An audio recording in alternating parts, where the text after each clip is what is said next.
Sama juga seperti meminum air zam-zam. Air zam-zam, apalagi kita yakini bisa menjadi sebab kebaikan, apakah untuk ini dan itu, apakah untuk kesembuhan. Ya. Kenapa kita meyakini demikian? Karena Nabi SAW mengabarkan ma'u zam-zam lima syaribalah. Manfaat dari minum air zam-zam itu tergantung niat ketika meminumnya.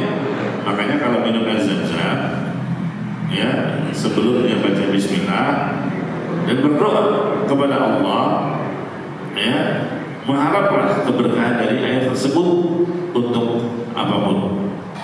Ya. Karena kata Nabi SAW, air zam-zam itu tergantung niat ketika meminumnya. Ya, apakah untuk kesembuhan, apakah untuk ini dan itu. Ya, termasuk juga bisa kita jadikan wasilah untuk berdoa kepada Allah. Ya, sebelum minum air zam-zam dia berdoa, ya Allah, sebagaimana Engkau mudahkan aku minum dari air zam-zam ini, aku memohon kepadamu agar Engkau memudahkan aku pula untuk meminum dari telaga Al-Kautsar nanti di akhirat. Nah itu, ya. Dan Nabi SAW mengabarkan khairul ma'i ala wajhil ardi ma'u zam-zam. Sebaik-baik air yang ada di muka bumi adalah air zam-zam. Nah, karena ada hal seperti ini dari Nabi SAW, beliau mencontohkannya, beliau menjelaskan tentang keutamaannya, maka kita pun melakukannya, meminum air zam-zam, ya, dan kita meyakini itu adalah air yang barokah. Kita meyakini bahwasanya zam-zam ini bisa begini dan bisa begitu manfaatnya. Karena apa?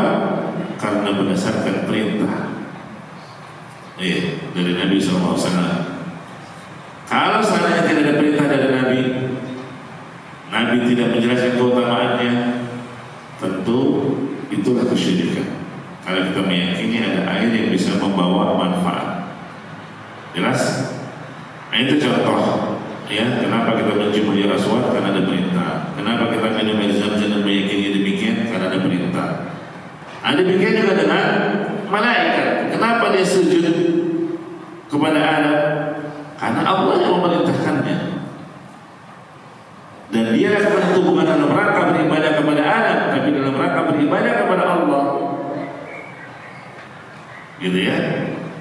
Nah, ini jemaah rahimani wa rahimakumullah.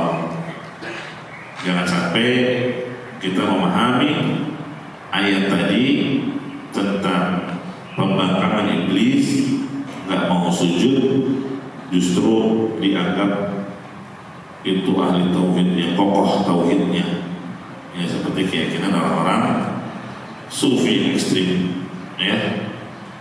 Nah, disinilah pentingnya memahami ayat itu bukan hanya berdasarkan pemahaman logika di belakang, ya, tapi mengikuti pemahaman yang benar, ya, dari ayat-ayat yang lainnya, dari bimbingan para ulama. Kemudian jemaah rahimani wa rahimakumullah, setelah kita mengetahui bahwa yang menyebabkan iblis membangkang terhadap perintah Allah adalah karena penyakit hasad, maka jauhilah penyakit ini. Karena hasad itu akhlak iblis. Hasad juga akhlaknya orang-orang Yahudi yang sampai mereka mengetahui ilmu kebenaran tapi mereka menolaknya. Karena hasad terhadap Nabi Muhammad SAW. Intinya hasad adalah akhlak yang buruk, akhlak yang tercela, dan itu adalah penyebab Allah dimaksiati pertama kali, ya, karena hasad iblis dan juga hasadnya anak Adam sehingga membunuh saudaranya. Iya. Hadza siratun mustaqim.